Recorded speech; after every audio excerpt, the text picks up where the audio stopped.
जब आकाश में बादल मंडराते हैं तो विद्यार्थियों की धड़कनें बढ़ जाती है। वो इसलिए बढ़ जाती है कि अगर पुलिया के उस पार आप हैं और अगर आप नवलगढ़ रोड पर स्थित किसी कोचिंग में जाना चाहते हैं तो आप जा नहीं पाते, क्योंकि बारिश से पूरी तरह से लबालब हो जाता है और यहाँ यातायात पूरी तरह से अवरुद्ध हो जाता है। समय पर विद्यार्थी पहुँच नहीं पाते हैं। एक विद्यार्थी है विजेंद्र चौधरी, यहाँ मार्ग में हमको मिल गए। विजेंद्र, आप जो है कौन कौन सी समस्याओं का सामना करते हैं? देखिए सर, परसों जो बारिश हुई, हमारी कोचिंग की छुट्टी हुई थी, उस समय हमने देखा था कि एक लेडीज जो स्कूटी से है वो गिर गई थी और काफ़ी लोगों ने मिलकर के उनको पानी से बाहर निकाला।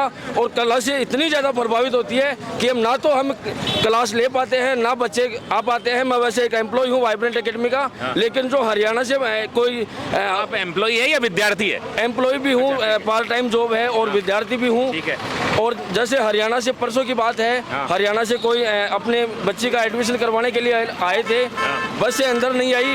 उनकी पीड़ा इस प्रकार से थी कि पानी की वजह से हम अंदर नहीं जा सकते, उनको पता नहीं होता कि रास्ता किधर से है, गड्ढे किधर हैं। तो उनकी गाड़ी गिर गई थी, उनके कम से कम 5,000 रुपये लगे थे। ट्रैक्टर बुला करके गाड़ी निकलवाई और तमाम दुकानदार वाले सब आए, हमने फुल सहयोग किया। बहुत ही भयंकर हालत होती है। और परसों की ही घटना है, एक लड़का जो पढ़ने वाला था, वो कोई अन्य संस्थान का होगा, लेकिन वो गड्ढे में गिर गया था। उसका फ़ोन अभी तक नहीं मिला। 15,000 रुपये का उसके पास फ़ोन था।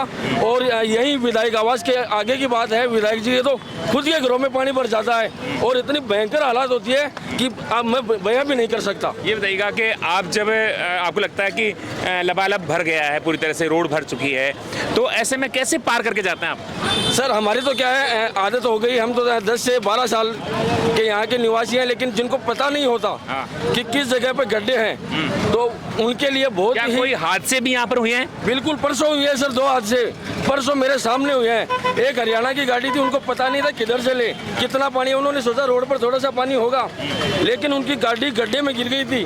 बाद में 5 घंटे से निकली और कम से कम 5 से 7,000 रुपये उनके खर्चा हुआ, ट्रैक्टर बुलाना पड़ा। कितने विद्यार्थी अध्ययनरत है इस सड़क की बात करें तो यहाँ पर? अगर नवलगढ़ रोड की अपन बात करें तो सर 1.25 लाख विद्यार्थी, कम से कम 1.25 लाख विद्यार्थी प्रभावित होते हैं। विद्यार्थी नहीं, कोचिंग भी प्रभावित हो रही है। हाँ बिल्कुल, कोचिंग प्रभावित हो रही है और क्लासेस चल ही नहीं पाती बच्चों की, बहुत ही भयंकर तरीके से प्रभावित हो रही है।